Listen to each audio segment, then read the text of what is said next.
నమస్తే, welcome to time 24x7 TV. రీసెంట్గా చూసుకున్నట్టయితే బంజారా హిల్స్లో పెద్దమ్మ గుడి దగ్గర కూడా రాత్రి కూల్చివేయడం చూస్తూనే ఉన్నాం. అక్కడ బోనాలు సమర్పించిన తర్వాత కూడా నెక్స్ట్ డే ఆ రోజు నైట్ ఒక ఎంఆర్ఓ కూడా అక్కడ కూర్చొని మరి ఆ పెద్దమ్మ గుడిని అయితే కూల్చేయడం మనం చూస్తూనే ఉన్నాం. అలాగే చూసుకున్నట్లయితే ఈ రోజు కుంకుమార్చన కూడా బయలుదేరిన హిందువులు కావచ్చు, అలాగే బీజేపీ నాయకులు ప్రతి ఒక్కరు కూడా హౌస్ అరెస్ట్ చేయడం కూడా మనం చూస్తూనే ఉన్నాం. మన దగ్గర ఇప్పుడు చికోటి ప్రవీణ్ గారు ఉన్నారు.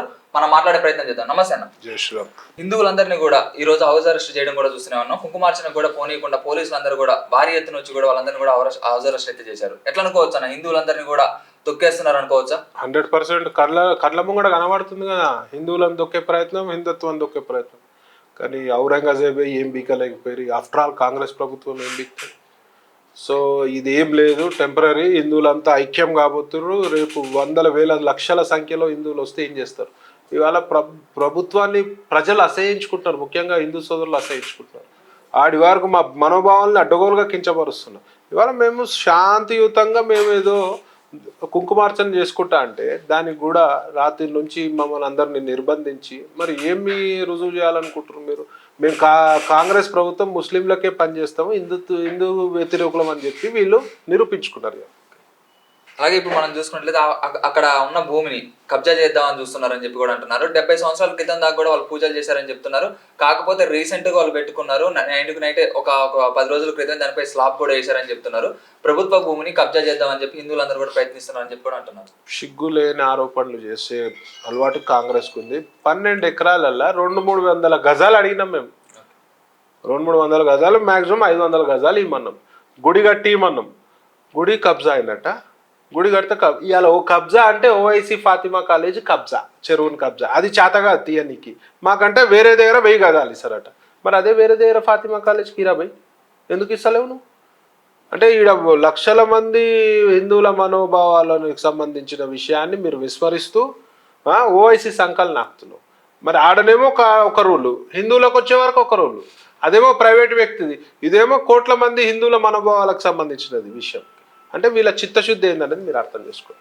ఎందుకు మరి ముస్లిమ్స్ వాళ్ళ దగ్గర వాళ్ళ కూల్చేయకుండా ఓన్లీ హిందువుల మీద ఎందుకు టార్గెట్? అంటే వాళ్ళ ఎమ్మెల్యేలు అవసరము వీళ్ళకి. ఎప్పుడు ఇలా ప్రభుత్వం ఎప్పుడు వీక్తుందో తెలియదు. సో వాళ్ళ ఎమ్మెల్యేలు ఎంపీ సపోర్ట్ కావాలి. ప్లస్ వీళ్ళకి ఫస్ట్ నుంచి ఇప్పుడు రాహుల్ గాంధీ అదే కదా, మరి వీళ్ళకి ఫస్ట్ నుంచి అదే వాళ్ళ సంకలనాకే అలవాటే కదా. సో వాళ్ళకి ఒత్తాసు పలుకుతుంటారు, హిందువులకు మాత్రం తొక్కే ప్రయత్నం చేస్తారు. అలాగే జూబ్లీస్ లో కూడా కొద్ది రోజుల్లో బై ఎలక్షన్స్ అయితే రాబోతున్నాయి. కావాలని చెప్పి బీజేపీ నాయకులందరూ కూడా మత ప్రచారణ చేసుకొని ఎలాగైనా జూబ్లీస్ దాన్ని కూడా స్థానాన్ని సంపాదించుకోవాలని చెప్పి కూడా మత రాజకీయం అనేది చేస్తున్నారని చెప్పి కూడా అనుకుంటున్నారు కాంగ్రెస్ నాయకులు. ఎట్లా అనుకోవచ్చు? ఎట్లా అనుకునేది? సిగ్గులేని మాటలు అనుకోవాలి, తెలివి లేని మాటలు అనుకోవాలి, బట్టబాజు మాటలు అనుకోవాలి, హౌలగాన్ మాటలు అనుకోవాలి. ఎందుకంటే ఇవాళ మీరు కూలగొడితేనే కదరా మేము వచ్చింది. నువ్వు కూలగొట్టకపోతే మేము ఎందుకు వస్తాము? వాస్తవంగా 90% జనాలకు అక్కడ గుడి ఉందన్న విషయం కూడా తెలియదు. వీళ్ళు కూలగొట్టినాక తెలుసు. ఇలా 70-80 ఏళ్ళ నుంచి ఉంది, ఆనవాళ్ళు ఉన్నాయి, సాక్ష్యాలు ఉన్నాయి. ఆడ ఉన్న 12 ఎకరాలని ఎవరికో అంటగట్టే ప్రయత్నం చేస్తుర్రు. వీళ్ళ దగ్గర డబ్బులు లేవు, వాళ్ళు మళ్ళీ రారనే తెలుసు వాళ్ళకి. సో ఉన్నంత మటుకు దోసుకోవాలి 2-3 ఏళ్ళ అనే ఒక ప్రయత్నము. ఆడ 12 ఎకరాలు ప్రీమియం ల్యాండ్. సో గుడి అడ్డం కనబడుతుంది వాళ్ళకి. 200-300 గజాలు గుడి అడ్డం కనబడుతుంది. ఇవాళ మత రాజకీయాలు మీరు చేస్తున్నారు, మేం కాదు. ఇవాళ మా హిందుత్వంపై మీరు దాడి చేస్తే, మేము ప్రొటెస్ట్ చేస్తే మీకు మత రాజకీయాలు అనిపిస్తుంది. ఇవాళ మత రాజకీయాలు ఒక్క వర్గానికి వత్తాసు పలుకునే ఒక స్థితిలో మీరున్నారు. మాకు హిందువులకు అవసరం లేదు. ఇవాళ మా గుడి కూలబెట్టకపోతే మేము రాము. ఇవాళ మీరే గెలికిరు కదా, వీడికి అయిపోదు. ఇది మొండెందుకు? మీకు ఎందుకు ఇంత జిద్దు? 200-300 గజాలు ఇవ్వలేరా మీరు? ఇవాళ అన్నీ కరెక్ట్గా నడుస్తున్నాయా ఈ రాష్ట్రంలో? 100 ఎకరాలు చెరువు శకం భూములలో కబ్జాలు చేసినారు. పెద్ద పెద్ద బిల్డింగ్లు, హైరైజ్ బిల్డింగ్లు కడుతున్నాయి. ఆ హైరైజ్ బిల్డింగ్ చెరువు పక్కకుంటే రిస్క్ కూడా. ఎంత కిందికి వెళ్ళి నువ్వు ఫౌండేషన్ వేసినా రేపు కూలిపోయే ప్రమాదం ఉంది. ఎన్నో వందల మంది ప్రాణాలు కోల్పోయే ప్రమాదం ఉంది. దానిపై దృష్టి లేదు. చిన్న 150 గజాలలో గుడి ఉంటే దానిపై దృష్టి. సిగ్గుండాలి మీకు మాట్లాడడానికి. మరి ఎందుకు మరి హిందూ దేవాలయాలను కూల్చినా కానీ ఓన్లీ బీజేపీ పార్టీ కావచ్చు, హిందూ వాళ్ళ వరకే వస్తున్నారు, వేరే పార్టీ వాళ్ళు మాత్రం అసలు ఆ వంకల్లో కూడా రావడం లేదు. ఎందుకు ఏమనుకోవచ్చు? వాళ్ళ విజ్ఞతకే వదిలేయాలి. రేపు ఓట్లు ముస్లిం ఓట్ల గురించి, ఇవాళ ముస్లిం ఓట్ల గురించి ఇవాళ ఎన్నో సెక్యులర్ మాటలు మాట్లాడతారు. మరి ఇవాళ అన్యాయం జరుగుతుంది, ఎందుకు వస్తలేరు? మీరు హిందువులు కాదరా? పూజలు చేయరా? గుళ్ళకు పోరా అంటే వీళ్ళకి సెంటిమెంట్స్ అవసరం లేదు, వీళ్ళకి హిందుత్వం అవసరం లేదు, వీళ్ళకి కావాల్సింది పదవులు. పదవులు శాశ్వతం కాదురా నాయనా, హిందుత్వమే శాశ్వతం.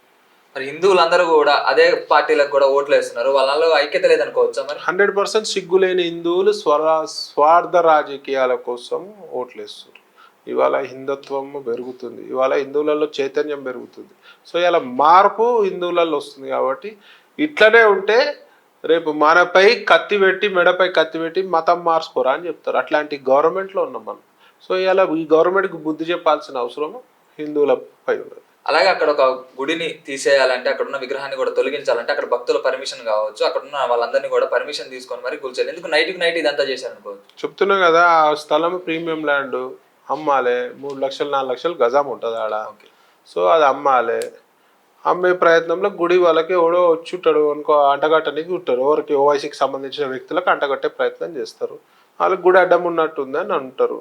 మా రాత ఎంఆర్ఓ దొంగల లెక్క వచ్చి, దొంగల కంటే అధ్వానం వచ్చి గుడి గూలగొట్టి విగ్రహాన్ని తరలించడం జరిగింది.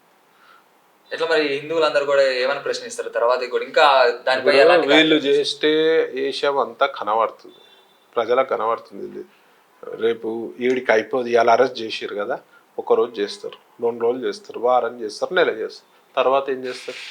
ఇవాళ వందల వేల సంఖ్యలో వస్తారు, లక్షల సంఖ్యలో వస్తారు. అప్పుడు ఎట్లా ఆపుతారు మీరు? ఇప్పుడు అందరూ తరలి వచ్చే అవకాశం ఉందా? ఇప్పుడు హిందువులందరూ కూడా ఐక్యమయ్యి 1 లక్షల్లో జనాభా వచ్చే అవకాశం? డెఫినెట్గా. మన ముత్యాలమ్మ గుడి కాడ కాలేదా? ముత్యాలమ్మ గుడి కాడ అయింది కదా, మాపైనే లాఠీ చార్జ్ చేసిర్రు. మేము ప్రశ్నించినందుకు, శాంతియుతంగా నిరసన తెలిపినందుకు మాపైనే లాఠీ చార్జ్, మాపైనే కేసులు. వీళ్ళు ఎంతసేపు కేసులు పెట్టి గొంతు నొక్కే ప్రయత్నం చేస్తారు, కానీ ఎన్ని రోజులు అట్లా సక్సెస్ అవుతారు? ఎన్ని రోజులు సక్సెస్ అవుతారు? ఇప్పుడు కూడా చూసిరుగా, మా ఆఫీస్లో పోలీసు వాళ్ళు ఉన్నారు, ఇంటి దగ్గర పోలీసు వాళ్ళు ఉన్నారు, నిన్నటి నుంచి ఉన్నారు. ఏం అవసరము? టెర్రరిస్ట్లమా మేమేమన్నా? ఇదే శ్రద్ధ టెర్రరిస్టులపై పెట్టండి, ఇదే శ్రద్ధ బంగ్లాదేశ్ నుంచి వచ్చిన రోహింగ్యాలపై పెట్టండి, ఇదే శ్రద్ధ స్లీపర్ సెల్స్ పై పెట్టండి. అది చేత కాదు. హిందువులను ఉగ్రవాదుల లెక్క చూస్తూ మాపై శ్రద్ధ, మాపై నిఘా, కంప్లీట్గా హిందువులపై నిఘా.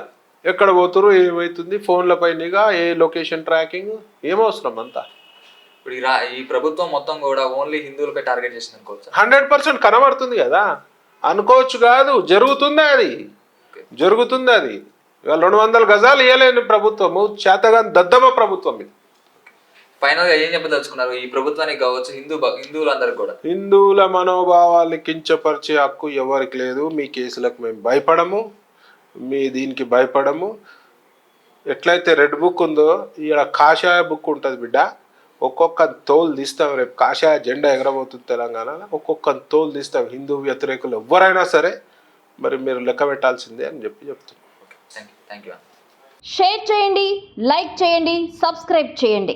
మరిన్ని వీడియోల కోసం బెల్ సింబల్ పై క్లిక్ చేయండి.